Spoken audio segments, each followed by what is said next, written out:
Welcome to political analysis. दोस्तों, आप सबको पता है कि पिछले दिनों इसराइल और यूएई के बीच क्या हुआ है। यूएई ने अब इसराइल को यानी मुत्तहिदा अरब इमारत ने अब इसराइल को एक्सेप्ट कर लिया है, तस्लीम कर लिया है। ये बात बहुत सारे लोगों के लिए एक सरप्राइज के तौर पे रहा होगा या फिर एक सडन शॉक के तौर पे। लेकिन अगर आप प्रॉपरली मिडिल ईस्ट को फॉलो करते हैं, उनके न्यूज को अगर आप देखते हैं तो ये बात आपके लिए बहुत ज्यादा हैरान कुन नहीं होनी चाहिए। आने वाले कुछ दिनों में और भी दीगर कंट्रीज के हवाले से आप इस तरह की न्यूज सुन सकते हैं। आज हम इस डील को डिस्कस नहीं करेंगे, बल्कि इसका जो इम्पैक्ट हो सकता है, एक डीप इम्पैक्ट, हम उसको शेयर करने वाले हैं आपसे और उसका मुकम्मल एनालिसिस मैं आपके सामने रखने वाला हूं। तो आइए आज के वीडियो को शुरू करते हैं। लेकिन उससे पहले नए हो तो सब्सक्राइब करना मत भूलिएगा प्लीज। बेल आइकन प्रेस कर लीजिए, वीडियो को एंड तक देखिए और दोस्तों से भी शेयर कीजिएगा। देखिए, जहां तक इस मुआहदे से पीस का ताल्लुक है और फिलिस्तीनियों की जिंदगी पुरसुकून होने का ताल्लुक है, तो इस मुआहदे के बाद और उससे पहले भी लगातार एक हफ्ते से अभी गजा की पट्टी पर बमबारी हो रही है। तो ये कहना कि इस मुआहदे के जरिए से या इस डील के जरिए से वहां के लोग पुरसुकून जिंदगी गुजारने लगेंगे, ये एक झूठा दावा। इस डील का जो सबसे बड़ा या सबसे बुरा असर होगा कि पैलेस्टाइन के हवाले से मुस्लिम वर्ल्ड की जो क्लेम या जो उनका दावा है वो अचानक से कमजोर पड़ जाएगा। अब जानते हैं कि ज्यूश कम्युनिटी के साथ मुस्लिम वर्ल्ड की जो लड़ाई है वो उन मजालिम की वजह से है जो वो पैलेस्टाइनियंस पे ढाते हैं और उन जमीनों की वजह से जो उन्होंने गैर कानूनी तौर पर और नाजायज तौर पर कब्जा कर लिया हुआ है।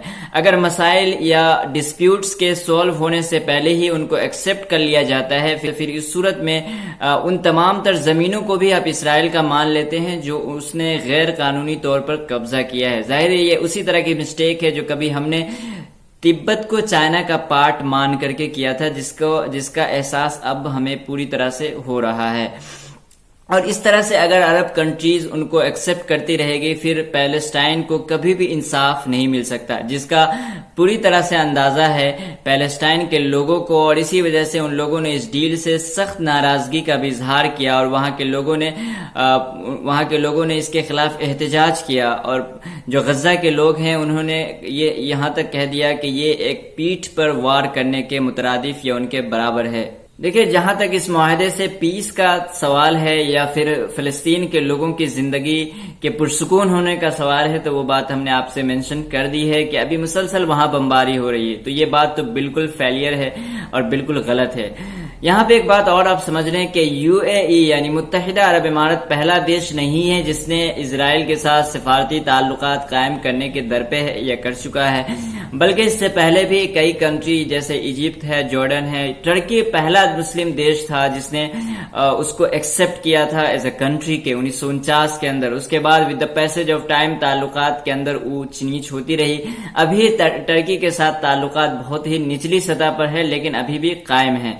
टर्की के ताल्लुकात के हवाले से अगर मैं वीडियो बोलूं तो शायद उस पर एक मुकम्मल वीडियो बन जाएगी, इसलिए मैं उस पर अभी कमेंट करूंगा नहीं। अब आइए बात करते हैं ओआईसी के ऊपर इसका इम्पैक्ट, मतलब ओआईसी की जो मेंबरिंग स्टेट्स है उसके ऊपर इसका क्या इम्पैक्ट होगा। आइए उसको डिस्कस करते हैं।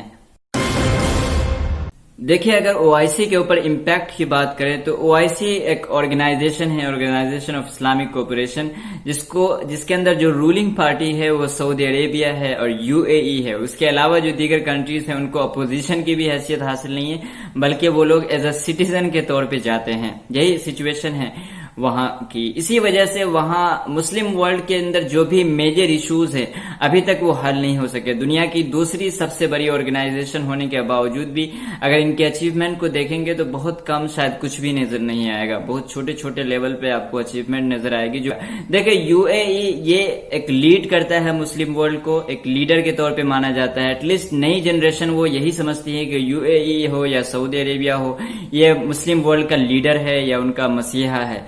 जब आपने देखा कि यूएई ने उनको एक्सेप्ट कर लिया है, तो इस सूरत में और भी दीगर कंट्रीज की तरफ से जिनके ऊपर यूएई का इन्फ्लुएंस है या सऊदी अरब का इन्फ्लुएंस है, उनकी तरफ से भी इस तरह का न्यूज आपको देखने को मिलेगा। जैसे ओमान है या फिर बहरीन है या और भी वहां की छोटी छोटी कंट्रीज हैं, उनके तरफ से भी उनको एक्सेप्ट करने की खबरें आपको मिल सकती है।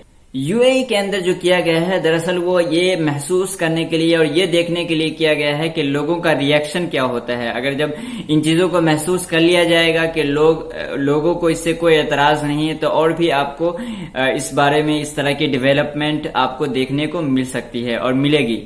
پھر اس صورت میں OIC کے اندر آپ کو ڈویژن دیکھنے کو ملے گا کیونکہ آف کورس تمام کنٹری اس سے خوش نہیں ہے, اس طرح کے تعلقات قائم کرنے پر خوش نہیں ہے. پھر اس صورت میں OIC کے اندر ڈویژن یا ڈیوائیڈ آپ کو دیکھنے کو ملے گا. دیکھیں اس ڈیل کے بعد جن کنٹریز نے UAE کو کرٹیسائز کیا اس میں ترکی ہے اور ایران ہے. تو ایسا نہیں ہے کہ صرف ان دو کنٹری کے علاوہ تمام کنٹریز خوش ہیں, اور بھی بہت سارے کنٹری جو اس ڈیل سے بالکل بھی خوش نہیں ہے لیکن ان کی پرابلم ہے, سب کی اپنی اپنی کچھ مجبوری ہے. پاکستان یا ان جیسی کنٹریز کے پاس اتنا زیادہ قرض ہے کہ اگر یہ اس ڈیل کے خلاف جائیں گے تو UAE کی طرف سے بھی کہا جائے گا کہ آپ پیسے ادا کر دیجئے, تو ظاہر ہے کہ ان کے لیے پرابلم شروع ہو جائے گی. اور بھی اگر افریقہ کی کنٹری کی بات کریں تو وہ بھی بہت ساری پرابلم سے جھوج رہے ہیں, وہ لوگ خود ٹیررزم ہے یا ان کے علاوہ اور بھی پرابلم سے جھوج رہے, تو ان کو ان چیزوں میں اگر بولنا چاہتے بھی ہے تو نہیں بول سکتے, یا پھر ان کے اوپر UAE کا اتنا بڑا احسان ہے کہ وہ اس کی ہمت نہیں کر سکتے ہیں. جہاں تک اس ڈیل سے پیس کا تعلق ہے علاقے کے اندر تو اس کا اثر آپ کو ابھی نہیں دکھے گا. آنے والے کچھ دنوں میں اگر اسی ڈائریکشن میں ڈیولپمنٹ دیکھنے کو ملی اور اگر اسرائیل اور UAE کے ساتھ تعلقات اور بھی بہتر ہوتے چلے گئے تو پھر اس صورت میں اسرائیل پوری کوشش کرے گا کہ وہ سعودی عربیہ کے اندر, UAE کے اندر, متحدہ عرب امارات کے اندر اپنی کچھ ایئر بیسز بنا لے. اگر وہ اس میں کامیاب ہو جاتا ہے تو پھر یہ بہت بڑا پرابلم کریٹ کرے گا پورے ریجن کے اندر, کیونکہ اس صورت میں UAE سے کسی بھی وقت وہ اسرائیل ٹارگٹ کر سکتا ہے ایران کو اور بھی دوسری کنٹریز کو جن کے ساتھ بھی ان کی نہیں بنتی ہے. تو ظاہر ہے کہ ان کے رسپانس میں ایران یا اور بھی دوسری کنٹری جو ٹارگٹ کرے گی وہ UAE کو, پھر اس صورت میں ڈسٹرکشن یا پھر پرابلم کریٹ ہو سکتی ہے اور اس کے بہت زیادہ چانسز ہے. یہ بات میں خود سے نہیں بلکہ بہت سارے ایکسپرٹ کی زبانوں سے آپ خود بھی سن سکتے ہیں. حالانکہ UAE اور اسرائیل کے جو ریلیشن بڑھتے ہوئے جو ریلیشن ہے اس کے اندر پہلا جھٹکا اب لگ چکا ہے, جس کے اندر یونائٹڈ اسٹیٹ آف امریکہ نے اس میں رول پلے کیا تھا. اس کا اس میں انٹرسٹ یہ تھا کہ وہ کچھ اپنے ہتھیار بیچ دے UAE کے ساتھ, متحدہ عرب امارات کے ساتھ, لیکن اسرائیل نے پوری طرح سے منع کر دیا ہے کہ USA کوئی بھی ہتھیار نہیں بیچ سکتا ہے UAE کو. تو ظاہر ہے کہ اس سے متحدہ عرب امارات کو ضرور کچھ نہ کچھ دھچکا لگے گا اس سے. یہاں پہ ایک بات اور سمجھ لیں کہ بہت سارے لوگوں کا کہنا ہے کہ اس ڈیل کی وجہ سے انیکسیشن کا جو ناجائز پلان تھا اس سے وہ رک جائے گا. اس بات کو کنفرم کر دیا ہے نیتن یاہو نے کہ ہمارا جو وہ پلان تھا وہ ابھی آن دا ٹیبل ہے, ہم اس کو بالکل ختم نہیں کر رہے ہیں بلکہ وہ ڈیلے ہو رہا ہے. تو یہ کہنا ہے کہ اس پلان کی وجہ سے انیکسیشن بند ہو جائے گا یہ بھی غلط ہوگا. تو آج کے لیے بس اتنا ہی. میں امید کرتا ہوں کہ اس کے امپیکٹ کے حوالے سے جو باتیں سمجھنے کے لیے ضروری تھی وہ باتیں آپ کو سمجھ آ گئی ہوگی. تو تھینکس فار واچنگ, اپنا خیال رکھیے گا. God bless you all.